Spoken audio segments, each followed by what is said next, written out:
Sorry about starting so late. Oops. Okay, thanks for. My name is Tom Zip. I'm co-chair of Indivisible Northeast Ohio.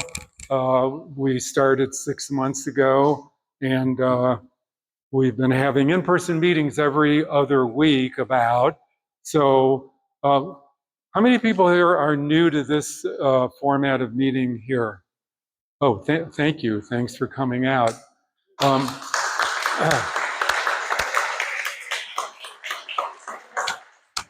And how many people here are members of the church, this church?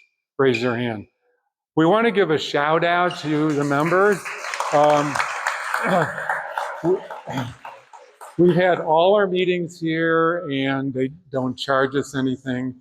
So there's a donation jar going out for the church. Thank you. And you know what I think about before I come in every one of these meetings, I think about all the people that can't be here that want to.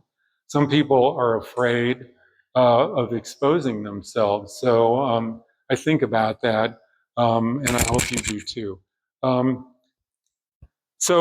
We are a grassroots organization, nonpartisan and nonviolent. So I just want to put that out here to start. I want to make a correction. Some of the promotional materials said that we were sponsored by the National Science Foundation, and that is not true. This meeting is co-sponsored by Stand Up for Science and Indivisible NEO, and Kathy is here as a representative of Stand Up for Science. If you want to, thank you. She has an announcement she wants to make. We're also a pretty new nonprofit. I think we got started maybe 4 months ago. And our next action is going to be a rally for massive land. That's going to be on July 20th in Willard Park. And that's the anniversary of the Woodland. Massive Land is a good rallying center for science in the area. There's a lot of students in Western that look forward to doing internships and work there. A lot of that is in danger because of the funding. So that's the action. I have some brochures on the table back there if you want to remind you or if you want to look this up online. Sign up for our newsletter to see what else you later in the summer. Thanks for hosting.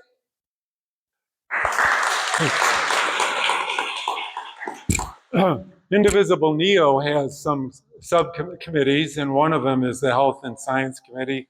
I don't know if anybody is from here. Is Ann Gekowitz or Scott Krupkin here? Oh, Ann, stand up.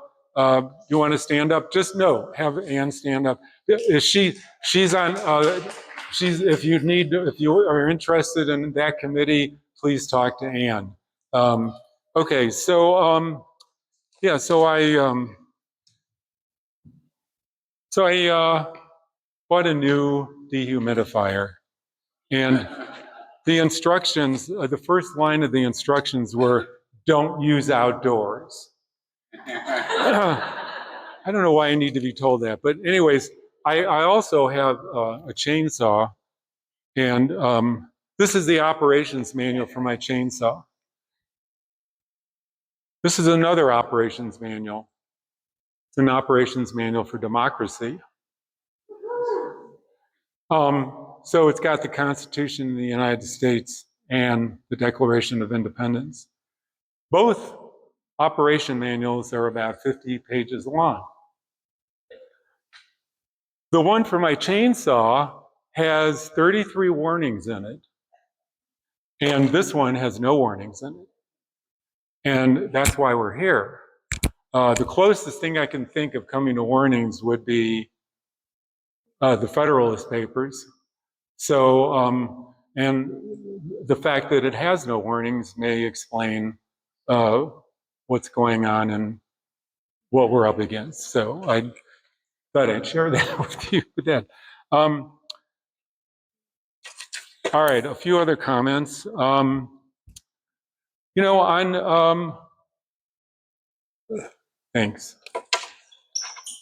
So I've made a few remarks at times about Albert Camus. I'm very fond of the quote where he says, "I'd like to be able to love my country and justice." So he'd like to be able to do that. And he leaves it hanging there about, well, what if you can't love both? Well, that sort of stance, that moral stance, goes back 2,000 years to Aristotle. Aristotle said that in an ideal state, there would be no separation between a good man and a good citizen.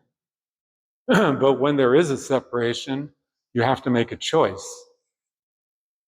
I don't think he had answers of what to do about that, but of course, part of that choice is us being here and trying to understand those choices. And so I thank you again for coming out. So I just had a few more remarks I wanted to make as a sort of a way of introduction to the panel. The panel's not coming up yet because my co-chair, Patrice, is going to have some business meeting remarks to make. But two introductory things that might set up the idea of what the panel is here to do. So things that, I mean, you read stuff and you get really bothered by it.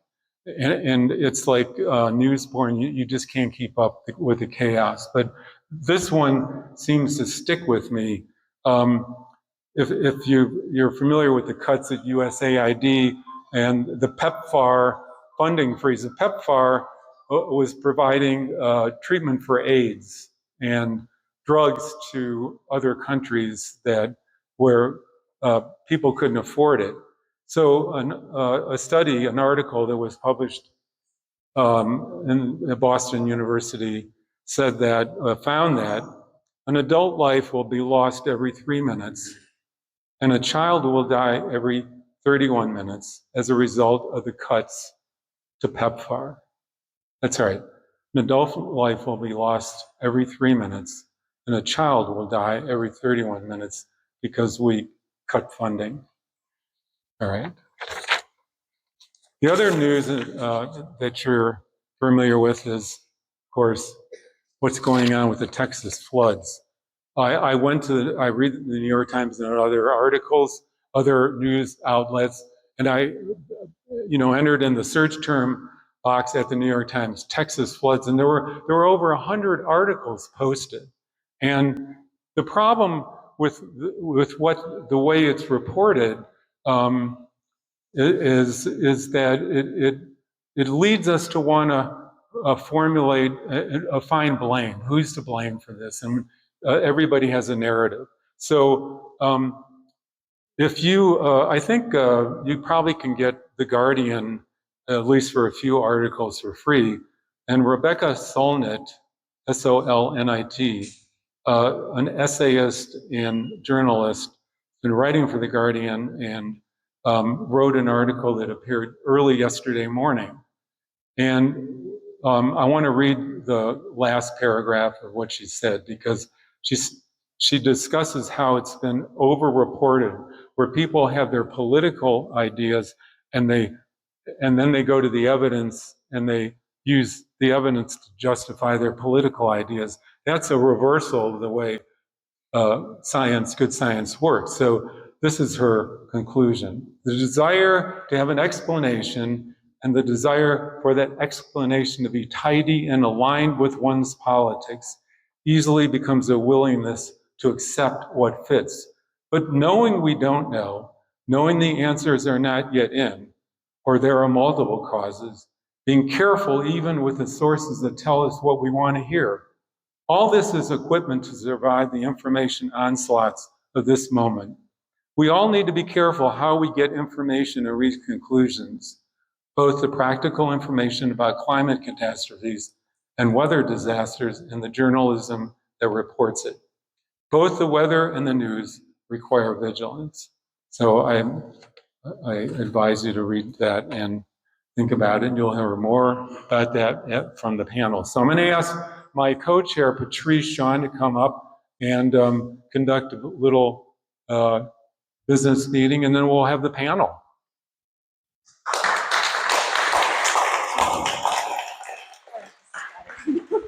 Gotta pass this on to you. He's recording on this.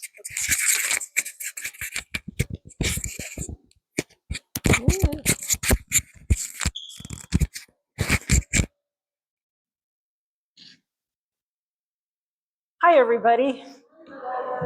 Oh, got to get this out of the way. Thank you, Marcia.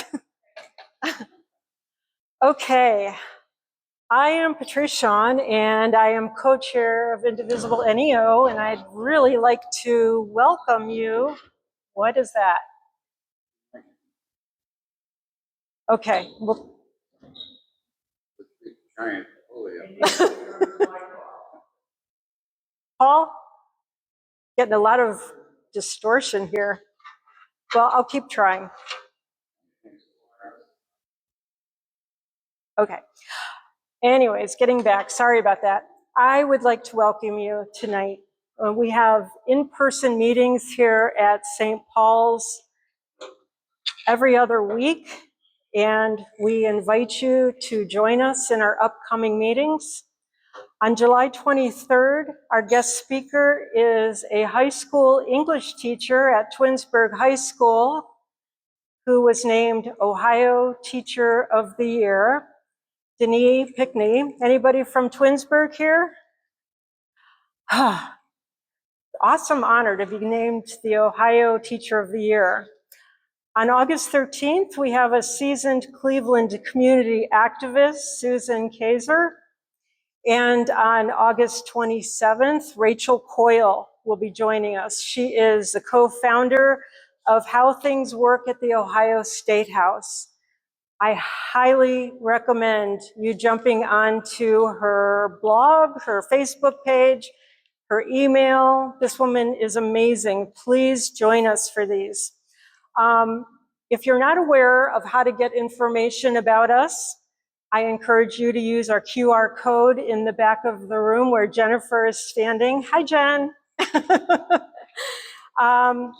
You're going to link to NEO's bi-weekly newsletter, and that contains a wealth of information, but it also will sign you up for our NEO Weekly Actions email, where you will have access to a curated list of weekly actions to protect democracy.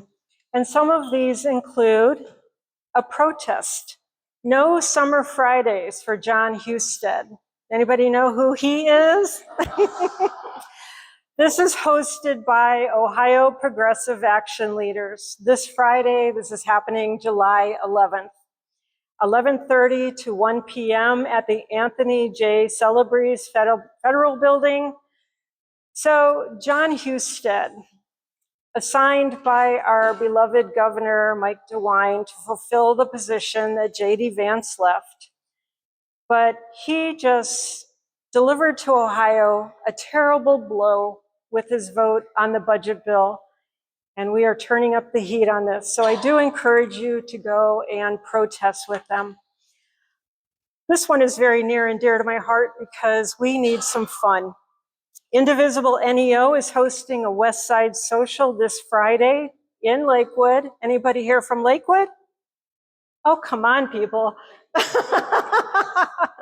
Okay, cross the bridge, go to Lakewood this Friday, July 11th from 6 to 8 p.m. at Studio West 117. We are inviting everyone, East Siders, West Siders, South Side, to hang out for a fun-filled evening where you can unwind. You're going to be amongst great people. You're going to meet new friends, new allies. Bring your friends who are here that want to be in a part of the resistance movement. Please note that everyone is responsible for their own food and drinks. There is free parking after 6 p.m. in the rear lot behind the Value World. There's on-street parking, and there's also a lot across on Detroit Avenue that you can park at for a small fee. And if you have any questions, just come up to me after the meeting. Indivisible National is co-sponsoring a unique training event available to everyone, you and you and you and you, everybody. And it's titled 1 Million Rising, Strategic Non-Cooperation to Fight Authoritarianism. This is a national effort to train 1 million people in strategic logic and practice on non-cooperation, as well as the basics of community organizing and campaign design. This is how we build people power that cannot be ignored. This is a 3-part online event, and I encourage you to refer to our newsletter, join our Facebook page. It's there under the tab of events. And if you don't have access to these tools, and I encourage this anyways, is to learn more about Indivisible. Go to indivisible.org. They are listing it there. You can sign up there. You can learn about the mission statement and what we are a chapter of. So we've asked a lot of you in calling your congressional people, your senators, your governor, and you've shown up for rallies, and thank you so much for that. The big ugly bill has been passed. And I'm sure don't need to remind you of the implications of how this is going to impact our community. They're playing games with the timing of this implementation, and I want to take a moment to talk about this because this is really important going forward. Budget items becoming effective after midterms are strategically important this year due to the potential impact on upcoming elections. That's our 2026 midterm election. By delaying this implementation, lawmakers can avoid immediate consequences and potentially shift the blame or the credit on the vote. Influence voter perceptions. We know better, don't we? Can't hear you. Yeah. The timing of the budget implementation can significantly affect how voters perceive this economy and government performance, and potentially swaying the election outcome. The timing of the budget items can also be a bargaining chip in negotiations between different factions of Congress, allowing parties to extract concessions and leverage their position. So I encourage you to continue calling your senators, your congresspeople, especially John Husted, who will be running for the Senate in 2026. Let them know that they bear the responsibility of their vote. Share how this will affect your families, your jobs, your community, your economic health. Continue the pressure. I know so many of us have called, written letters, but we need to continue writing those letters to the lawmakers, to your local newspaper editors, educating and encouraging others to do the same. Join our rallies, attend Indivisible meetings, attend the national training event that's coming up. A gentle reminder to utilize 5 calls. How many people use 5 calls? Beautiful. How many people use 5 calls at least 5 times a week? Oh, the number went down. You guys can do better here. Come on. Thank you. It's a free app. And if you're not familiar with it, it's the number 5 calls. And it's available on any phone. It will give you up-to-date, concise information about what's timely, what's being voted on, what's critical, and who to call with a script that you can follow. You can call at 2 a.m. in the morning and leave a message if you're shy. You can call, you might talk to an aide. One of my most popular questions I love asking is, what is Senator Husted's policy on X, Y, and Z? And they go, oh, well, he hasn't spoken to me about that personally. Well, it's like, well, then his constituents need to know how they're voting, right? Yeah. So we ask a lot of you. We ask a lot of ourselves too. And this has been one heck of a winter and a spring and going into summer. We're feeling overwhelmed. We're feeling immense sadness, defeat. Indivisible NEO leaders and committee chair people are all volunteers. Many are working full-time jobs and coming home to continue this resistance fight.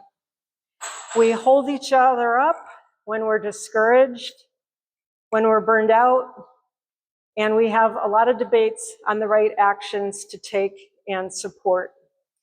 And we are here because our democracy is under threat. And together, we will not yield to fascism. We will stand together and we will fight back in defense of our rights, our communities, and our values. And we hope that you continue to join us. Thank you. Oh.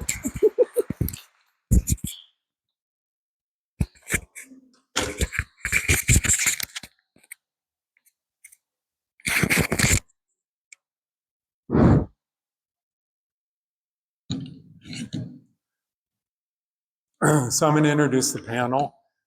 Before I do that, just want to mention that they're going to each give a little presentation of 5 to 10 minutes. Then we're going to have Q&A. During the Q&A, it's just questions. You're not here to make statements, so please don't. And let's see. So the first person I'll call is Michael Letterman. Why don't you come up and have a seat, Michael? Michael is Professor Emeritus, Department of Pathology, School of Medicine, excuse me, and member of the Center for Global Health and Diseases at the School of Medicine. And I'll ask you to sit over there.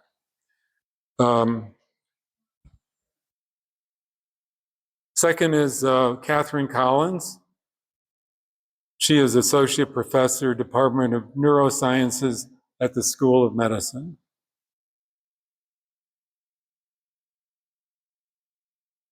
And the third is John Sedor. He's Ray Gifford Endowed Chair in Kidney Research at the Glickman Urology and Kidney Institute, Medical Specialty Institute, the Cleveland Clinic, Professor of Molecular Medicine at the Lerner College of Medicine.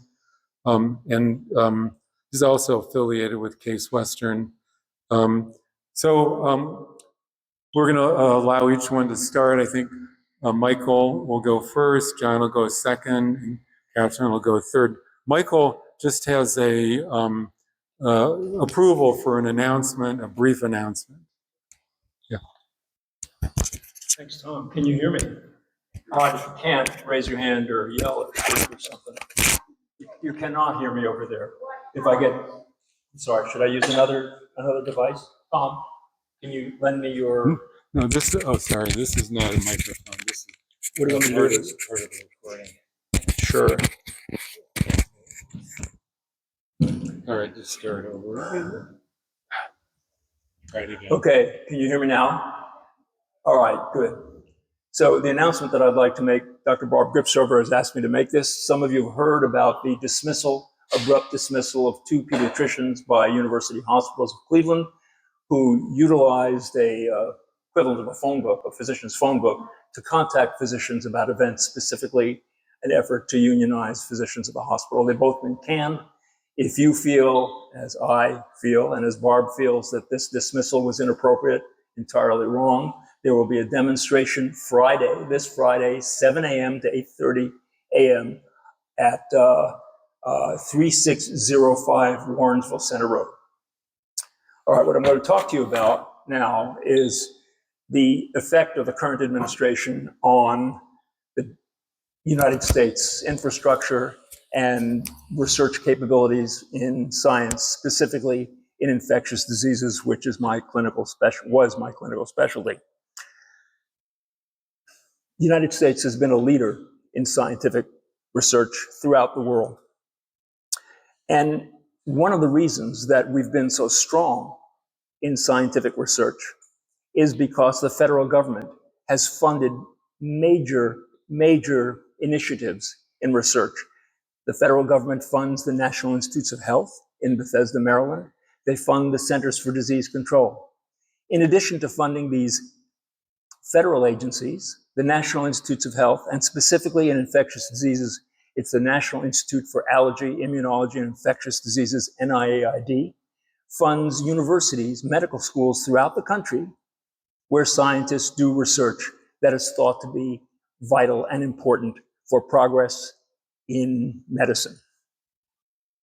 Now, this funding is being cut dramatically. Specifically, the funding for NIAID will be dropped, will fall by 40%.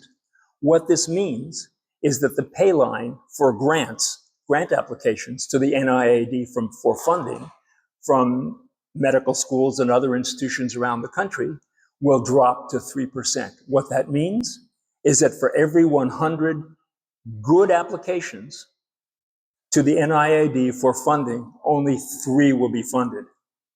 What does that mean for the nation? It'll be a disaster. What does that mean for Ohio? It will be a disaster.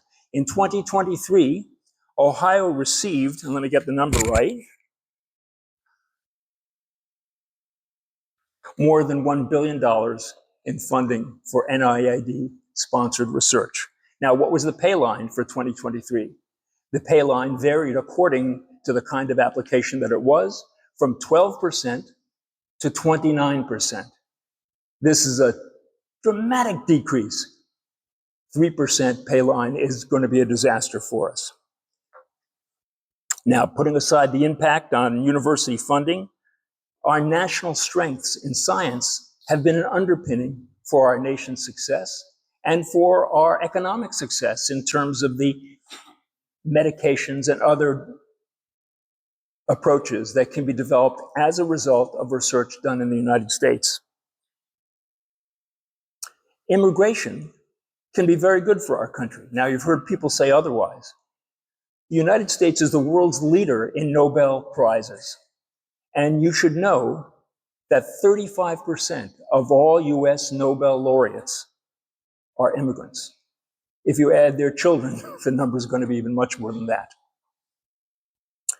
So let's talk about vaccines. The concept of a vaccine is to utilize a weakened microbe, a piece of the microbe, or a related microbe to induce an immune response that would protect you from a serious infection that can cause morbidity or death. The implementation of immunization strategies that we call vaccine strategies has had an enormous impact on transmissible infections in the past century. Polio has been virtually eliminated by immunization. Smallpox has been eliminated globally. There's no smallpox anywhere in the world. It used to kill thousands and thousands every year. A number of childhood viral infections like German measles and mumps are preventable by immunization.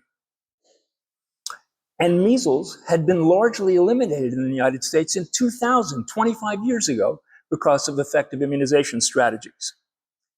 Now, this year, in a flash of brilliance, Donald Trump has appointed RFK Jr. as Secretary of Health and Human Services, HHS. What has RFK done for transmissible infectious diseases? In 2019, there was an outbreak of measles in Samoa. RFK traveled to Samoa to persuade Samoans not to get immunized, to avoid immunization that we know is protective. And as a result, more than 80 people died and more than 1,000 people were infected with measles virus. Recently, RFK has replaced 17 members of the Advisory Committee for Immunization Practices that has been operating for years. Our best scientists, our most capable scientists, immunologists, infectious disease specialists on how best to utilize vaccines, immunization to protect the American people. He's replaced them all and replaced them with a bunch of new people. I imagine it's 17 again. And what's the first thing that they did? They got rid of thimerosal, which is an agent that keeps vaccines, multi-dose vaccines, safe. contending that thimerosal causes autism. It's nonsense. It's simply not true. It's a lie. All right. Tom told you about PEPFAR. That's the President's Emergency Program for AIDS Relief, PEPFAR.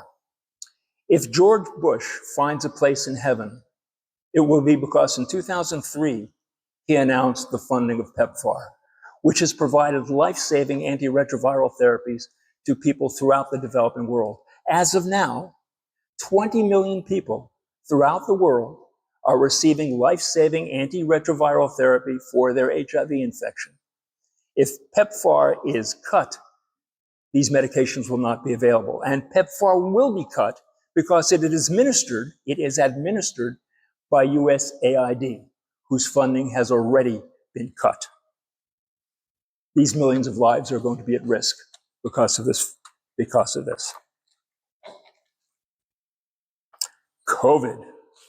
This is when our president showed us his stripes. 2019, 2020, a new pandemic, a new infection, a virus, a coronavirus that was different from the ones that we had experienced before.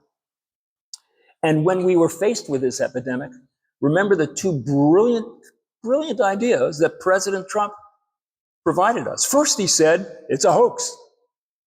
It's a hoax. Didn't believe that anything serious was going on while thousands of people were dying throughout the world.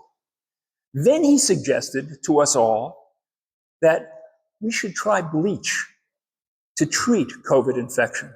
Absolute nonsense. Well, more than 1 million Americans died, and effective vaccines were developed, some assisted by government support, some not. And as a result, by the end of 2021, more than 240 Americans were immunized, and modeling estimates, now again, these are modeling estimates, indicate that more than 18 million hospitalizations and 3 million deaths were prevented in the United States by these vaccines. So, will SARS-CoV-2 be our last epidemic? Will it be our last pandemic? I doubt it. There's always something waiting to give us trouble. And will we be prepared for the next one? I fear we won't be. And the current administration's approach to science and healthcare is going to make that very likely, that we'll be in terrible shape. So I'll sit down now and I'll answer questions after the team finishes.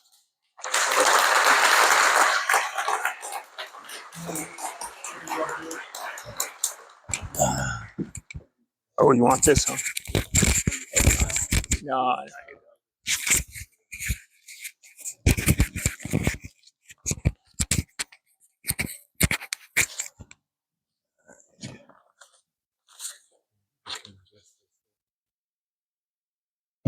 You want both of them on?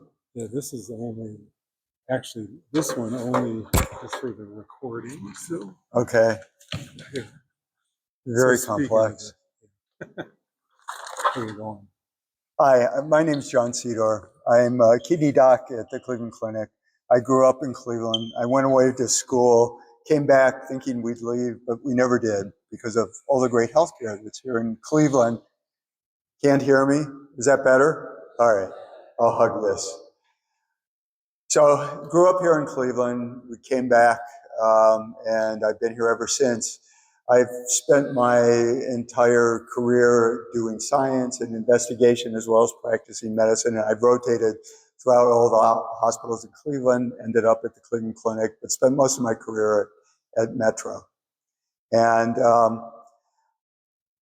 I think Mike really quantified what's going on the attack on science.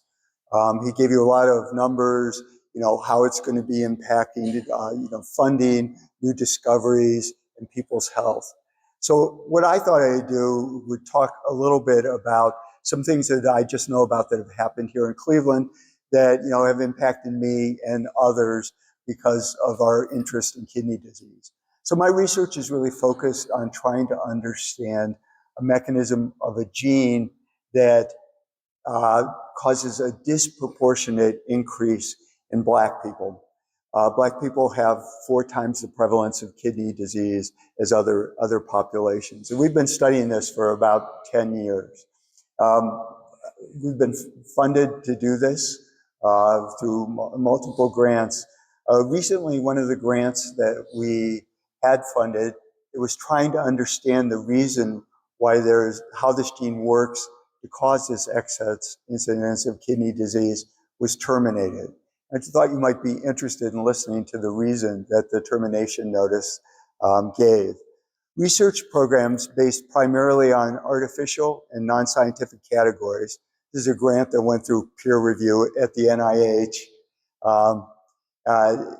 including amorphous equity objectives, are antithetical to the scientific inquiry, do nothing to expand our knowledge of living systems, provide low returns on investment, and ultimately do not enhance health, lengthen life, or reduce illness.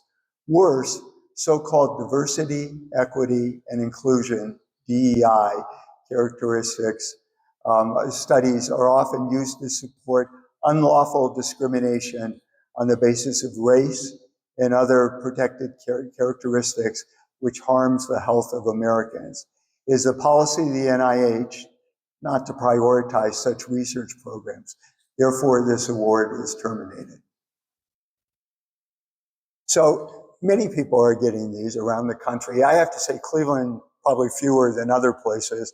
I have friends at Harvard, their entire MD PhD program was defunded. I happened to be with him at a meeting, and he got a text while we were having dinner that night. So, this is happening everywhere. It's, not just, a few of us here in Cleveland. The other thing that's been particularly, and I think in some ways more deleterious, is the impact this will have on the future of science, primarily focused on our trainees. If we don't have trainees, there's no way that science is going to continue. And we have dedicated young people that are engaged and excited, and we depend on the federal funding to support not only the research they're doing, but I think most of you probably know they get stipends. This is what they live on. So let me just give you a few examples of what's happening to these grants for training.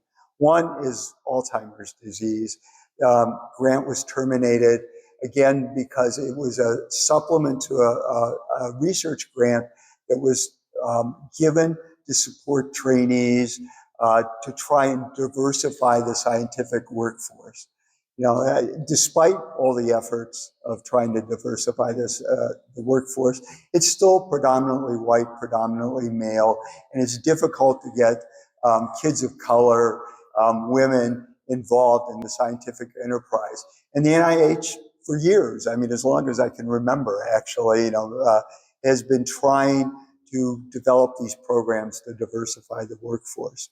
Along that same line, CASE has a grant program. It's called PrEP. And it's basically to encourage kids to do post-baccalaureate training after they graduate from college who are interested in getting PhDs or MD PhDs. It's been functioning for 18 years. It's run by a good friend of mine, Dana Crawford, who's a geneticist. It's been very successful. About 82% of the kids that have gone through that to date, because there's still some going through the program, have gotten PhDs and gone on to have independent scientific careers. There's been 2 MD PhDs. She got the same termination notice. There's a DEI link here. And then finally, I run a training program that's focused on kidney disease and urologic disease, and it's funded by the NIH. We have 8 new trainees that we're supposed to appoint on June 1st.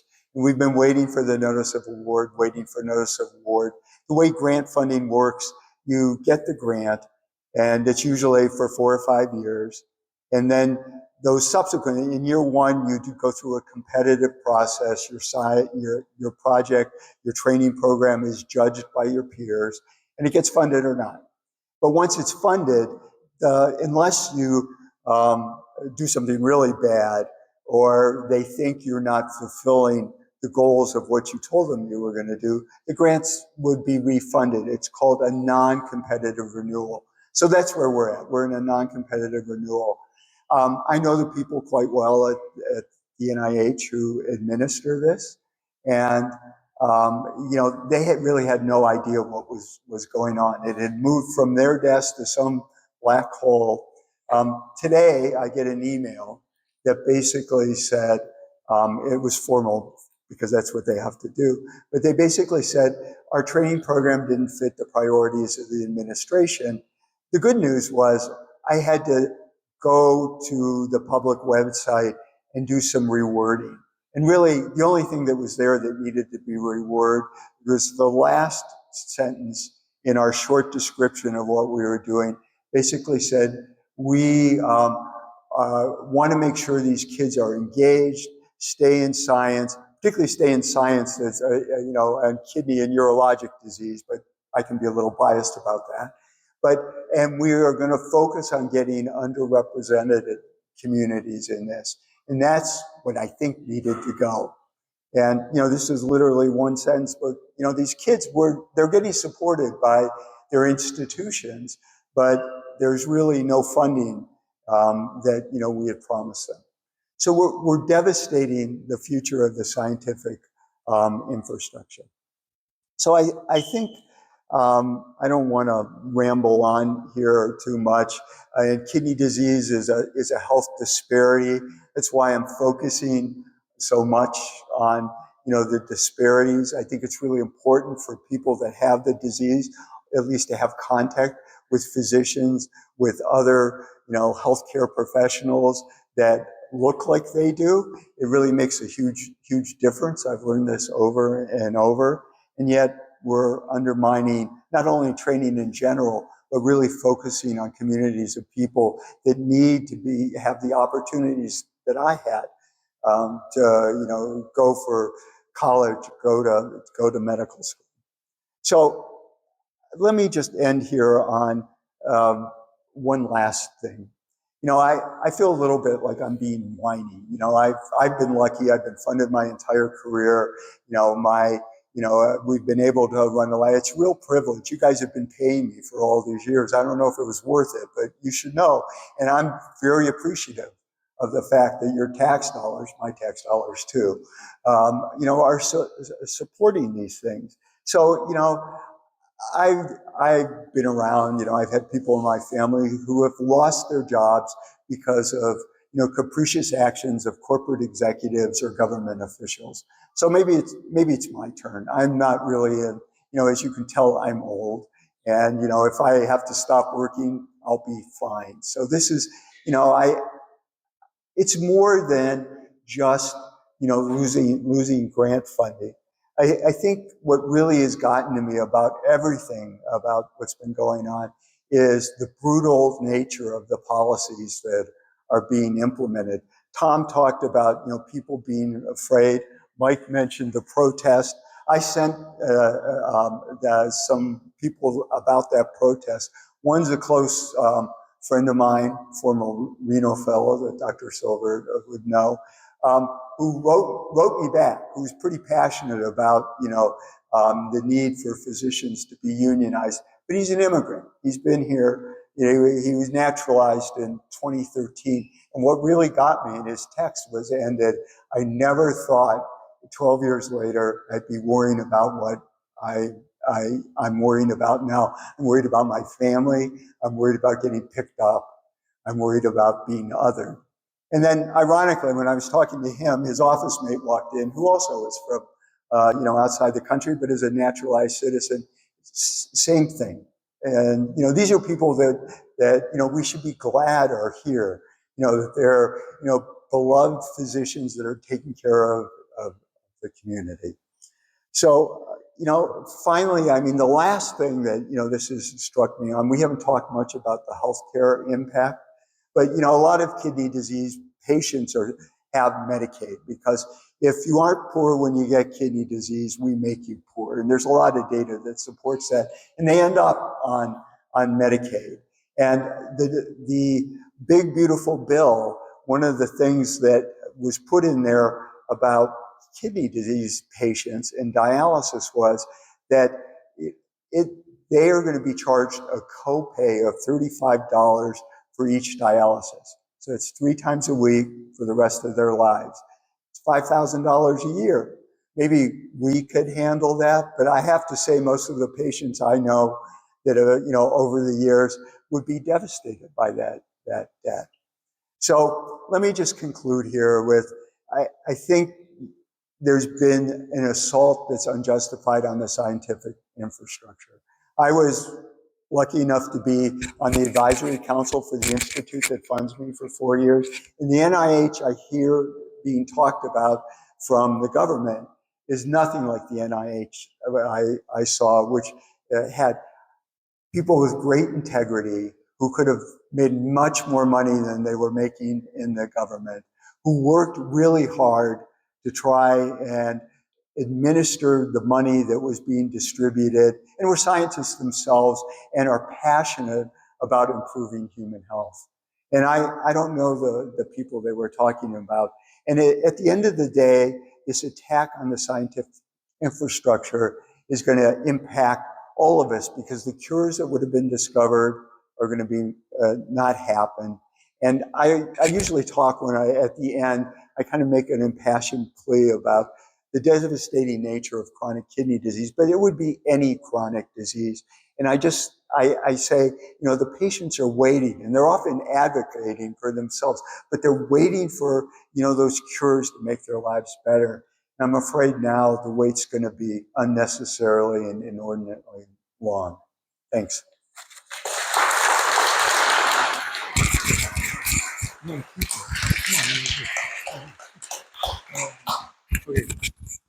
Thank you, John. John was my boss at Metro. And he taught me about the concept of moral injury. All right, Catherine Collins, and neurosciences at Case. Hi, can you hear me? Okay, thanks. So I'm here, I'm not a physician scientist, I'm a basic scientist, and I kind of wanted to give you perspective from myself as a scientist trying to do science, and as a mentor of young graduate students trying to mentor them in science. So my lab is at Case. I study I'm in neuroscience. I study basic cellular mechanisms in the brain. And part of my research is interested in things that go wrong during Alzheimer's disease and ALS, which are terrible diseases that affect us all. So I don't think what I study is under the target. It's not infectious disease. It's not a grant. My grants do not have DEI center component. I have not had my grants taken away, like John has mentioned, but I still feel it's very hard to get funding to do my work. So this is the case even before the Trump administration. The pay line at the so most of my funding comes from to run my lab comes from the NIH, and I write grants. They get submitted. I actually also serve on a review panel for the NIH. And so 3 times a year, I have these big meetings where I review lots of grants, and it's a very serious undertaking. And I have a lot of respect for all of the work that goes into making grants and reviewing grants and deciding on what is the most meritorious grant to fund. Right now, the pay lines at my institute are at 7%. But 7%, the top 7% of the grants will likely get funded, and anything scoring less than that, not. And so it's a continuous cycle of resubmission, revising, trying again and again and again. And so most of my grants are not funded.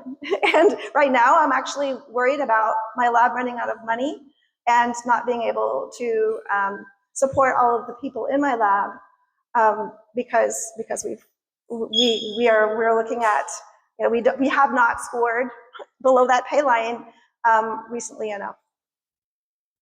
So that's before the 40% cut that's coming to the NIH. I also wanted to mention that even though some of this research, such as what I do, is not directly targeted, it is very much affected by not only the Institute pay lines, but by the what seems like multiple attacks from multiple directions on the whole enterprise. So universities are under a lot of duress. So Case is not like Harvard. Case is not in the crosshairs. Harvard is very much in the crosshairs and has had all of their grants frozen. But Case, we're trying to stay under the radar. But all institutes have been given a directive. This came in, I think, March. That the universities were going to be charged. Normally universities they support the scientific enterprise by not only the funding for the research, but the indirect costs, which also support the research. So this is what the university uses to run the facilities. For instance, the animal facilities where the animal work is done, to make sure the safety standards are met, to have take care of biomedical waste disposal and infrastructure, like the people that help us submit the grants, which is a lot of paperwork. So there's a lot of overhead costs associated with doing the science, and most universities have some sort of rate, like 50% of the funding will go to this indirect cost. So we got a missive in March saying that the indirect costs were going to be reduced to 15% for everybody. So 15. So it's like a 3-4-fold cut in the amount of money that the universities are expecting to get to actually run the research enterprise.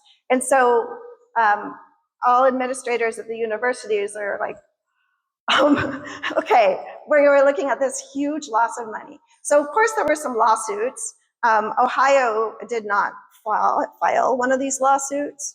It's still kind of under litigation about what this is going to be, but NSF already has some byline that if you apply for an NSF grant and the lawsuits go through, the university will abide by this much reduced rate of funding. And so some universities are even hesitant to actually put in the NSF grants because they're like, we can't even break even to afford to support our end of the research.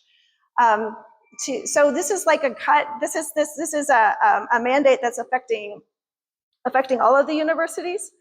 And I think one way it directly, so I know that I'm being told, well, when I write my grants, I need to enter in more budget for my costs because everything is going to become more expensive for me to do, to house the animals, for me to be able to use the confocal microscope. Everything is going to become more expensive because the university has less money. But even more directly is the graduate students. So John was mentioning before, there are these graduate students are a large part of our enterprise. We train graduate students to go on and do many different things, including continue science, go into biomedical research, go into politics, go into editorial things. There's like lots of things that our PhD students do, including just the continuing enterprise of science. And I have prided myself in the past of having lots of trainees that go on to graduate school. So I've had many undergrads work in my lab. I have so many undergrads that want to work in my lab just to get the research experience so that they can get exposure to research and go on and do something else. Many of them go to medical school, but a lot of them want to go to do research. And I often have post-bac students, such as the prep program. I had a prep student in my lab this past year. This year I had 3 students applying for graduate school. And graduate students are funded on the research grants, and then also by the university. Universities were, at that time when graduate students admissions was going on, they were looking at that likelihood that they're going to lose their overhead. And so a lot of universities cut their grad admissions. including cases where students were offered admission and then the offer was retracted. That happened to one of my students. Case almost did it, and luckily the dean stepped in and like stopped it from happening, because the university is looking like there's not a lot of buffer in the finances. So they were like, we're gonna lose money. And so the programs that didn't cut, like CASE, got a lot of more students than they expected because so many other programs cut. And I have some colleagues at University of Michigan. That's where I was before I moved here. They're not recruiting at all next year because they're just out of funds. So no graduate programs at all. And some of these really great places to study and to do work, there's just no more PhD slots. So I'm often approached by students wanting to get into science and wanting to do research. And I used to know how to mentor them and tell them what to do. And now I don't know what to do, what to mentor, how to mentor them. One student is going to try to go to Canada, which I think sounds like a good idea. And more students are buckling down to study the MCATs to try to go to medicine, which I guess I support that as well. And so I'm just really feeling dark, hoping that something's got to change. I'll stop there.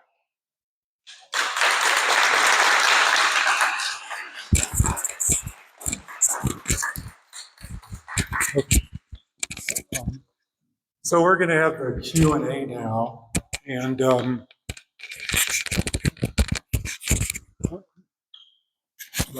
just hold it like this and give it to whoever's going to be speaking. All right. Yeah. you guys share that. Share. I get this. This is your microphone. All right. Okay. So I'll share this with No, whoever. No, this is mine? they're going to share this one. All right. That's all yours. So, What is this? What did I do to that's deserve not really this? mic- Oh, you want, yeah, So all you right, can just. all right, so I can hold this. You want me to hold it? Somewhere?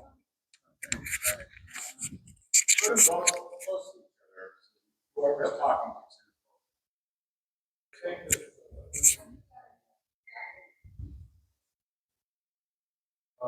This one is working. So, this one is.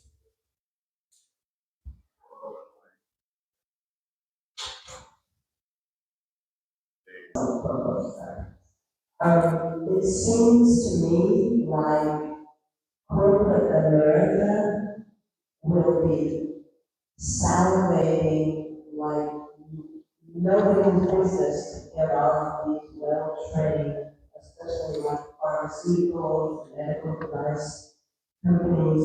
Can't wait to get these students that can't go to medical school up to go into research, finish research, blah, blah. And my second comment is,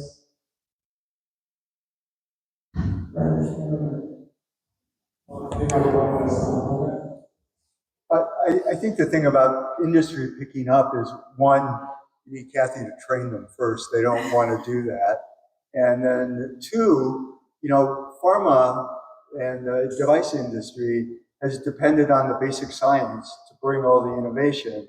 And I think that's going to impact probably their investment in people and in product development. So I don't think the market's going to be much better. I don't disagree with you at all, but like I said, I think they're celebrating because they're getting all this money on the job. I would disagree that they're salivating. I think pharma is also worried quite a lot about what's coming. Because one is, I think there were those cuts to the FDA and the FDA approval. At one point, there were so many people cut from the FDA that there was nobody qualified to do the analysis of those trials.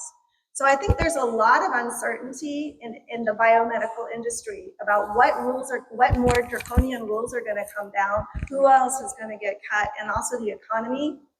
I don't think, I don't think that's a sure bet. I have quite a few, I know quite a few students who are looking for jobs in biotech and other faculty who know of people looking for jobs, and it's not a very good market right now. But it's not a good job market for anyone with a PhD right now.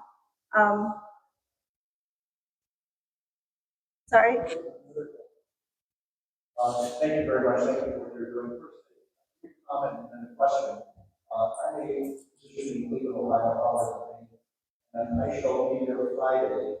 I'm going to protest and ticket.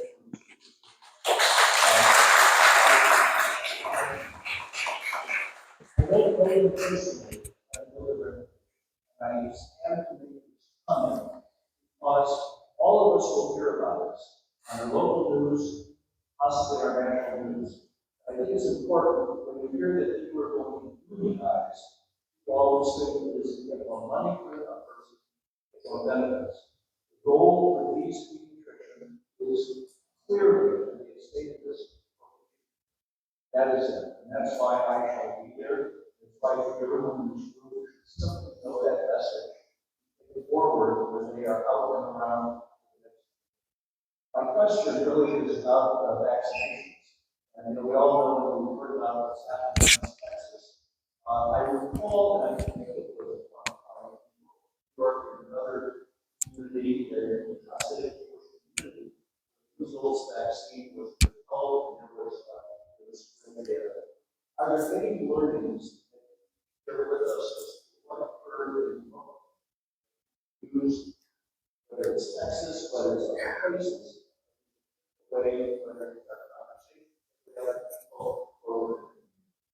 Well, thanks for your question, and it's quite clear that immunization can protect against acquisitions of measles virus. The Hasidic community in New York, for one reason or another, are less and less capable, and the elderly and those with compromising conditions are at risk for acquisition of viral infections as well. So it's not just that a person who's not immunized is posed a risk to him or herself. That person poses a risk to others with whom he or she comes in contact. So measles is one of the most effective, MMR, measles, mumps, rubella, is one of the most effective vaccine products. And there's no reason that I can think of that children shouldn't receive their doses of MMR. And if you're an adult and haven't received it, sign yourself up for it.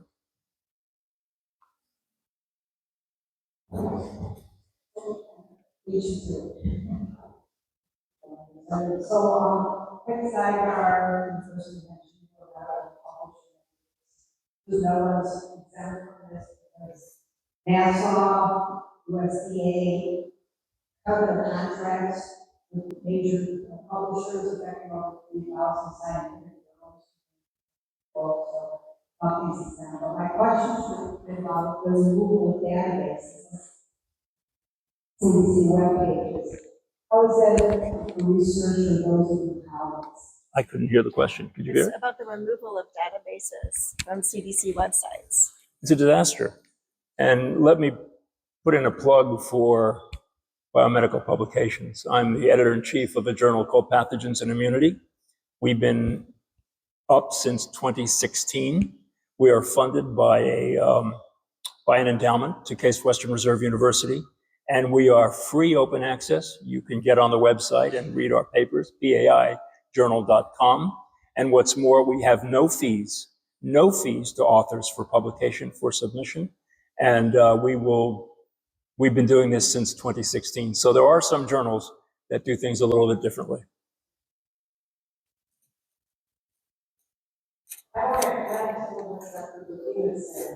I'm a physician as well, or retired physician, so I'm not a target of University Hospital anymore. Although I do worry about retribution for speaking up, which is always been a problem at University Hospitals. Not every department has every person, but it's pervasive. And you know, there's situations that people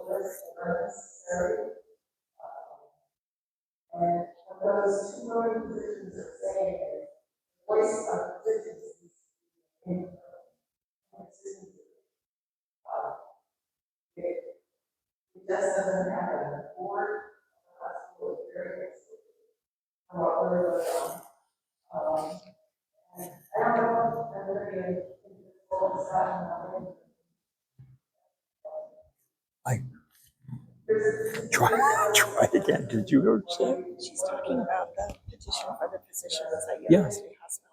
And what about it? Are we for it? I think she's not asking us a question. Yeah, right. I mean, she was worried about. Yeah, I didn't catch your question either. Yeah, I think that's about that. Thanks for your thoughts. I'm optimistic for NEO. Some people are arguing with this tool science is obviously too fragile and too endangered from those. I've been in science for over 30 years, but I'm not an administrator.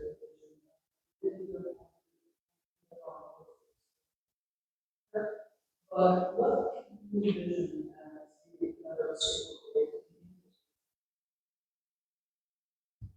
I have an idea about this. So I've been funded by your tax dollars for 40 years, since 1980. Ran a clinical trials group organization at UH and a fairly large laboratory. Our study sections are pretty good. And as John said, and Kathy said, we scientists get together, review a bunch of grant applications and talk about them, argue about them, scratch each other's eyes out if they disagree, and ultimately try to come up with a group of applications that are most meritorious. Now, if the pay line's 3%, this is going to be a disaster, because I assure you that in every study section, and I have sat on many study sections. I assure you that a substantial proportion, maybe sometimes even more than half, are really quality applications. So a lot of good science is missed if our pay line is so small. Now, I've also reviewed grants for the Wellcome Trust in UK, and they do it better than we do. What they do is when they get grant proposals in a particular area, they have grant officers who review those applications, and then for each application, they identify 4 or 5 world experts in that particular arena. They send that application to those 4 or 5 people asking for a 2-paragraph précis.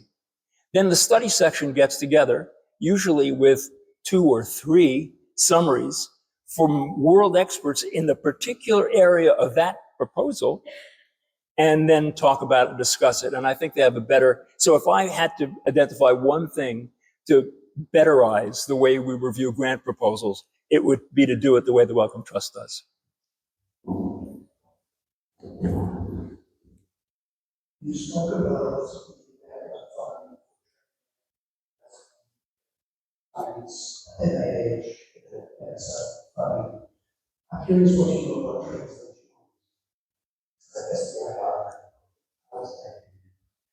Well, John and I are both translational researchers. Our work has always been related to disease or pathology in humans.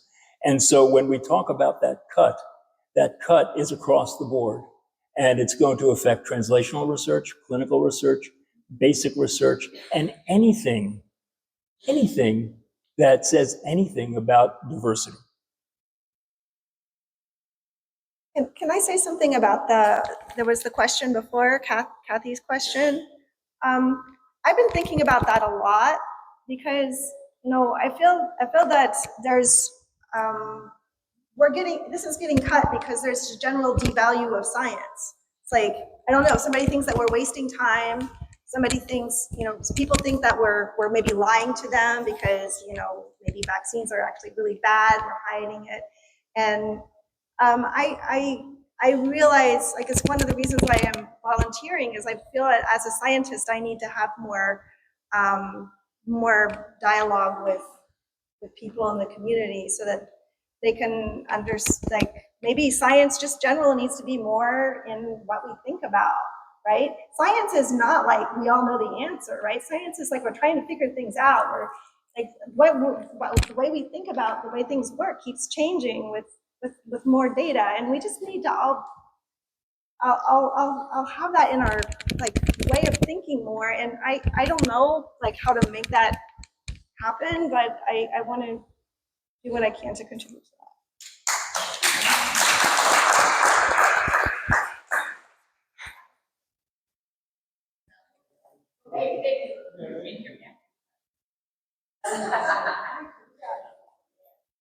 Did I hear you correctly when you said that one of the results of the cut in Medicaid will be that dialysis patients will have to pay a $35 copay?